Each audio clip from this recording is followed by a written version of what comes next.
অষ্টমীর দিন আমরা সবাই মিলে বেরিয়ে পড়েছিলাম একটু ঠাকুর দেখার জন্য।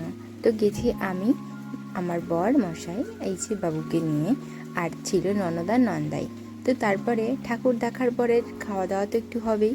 তো এখানে চলে এসেছি একটা নতুন রেস্টুরেন্টে। তো আমাদের কি কি নেওয়া হবে সেগুলো অর্ডার করা হয়ে গেছে।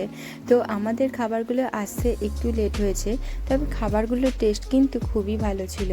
ভেজ আইটেম হলে কি হবে, সব কিছুই কিন্তু আমাদের খুবই ভালো লেগেছে, সবারই খুবই ভালো লেগেছে। আমরা পনিরের আইটেম নিয়েছিলাম, রাইস নিয়েছিলাম, নুডলস নিয়েছিলাম, সব কিছুই খুব সুন্দর খেতে।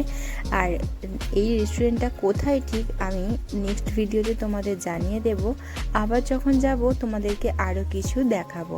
আর সত্যি চারিদিকের অ্যাম্বিয়েন্সটা এত সুন্দর, কত সুন্দরভাবে সাজানো, খুব ভালো লাগছিল। আর তার সঙ্গে তো এসি চলছিল। আর তোমরা খাবার অর্ডার দিয়ে যাতে বোর না হও, তো এখানে একটা সেলফি জোন করা আছে। তো তোমরা এখানে ফটো ভিডিও করতে পারো। আমি একটা ছোট্ট করে ভিডিও করে নিয়েছি। তো এই ছিল আমার অষ্টমীর রাত্রের লুক। চলো আসছি একটা নতুন ভিডিও নিয়ে। সবাই ভালো থেকো, টাটা।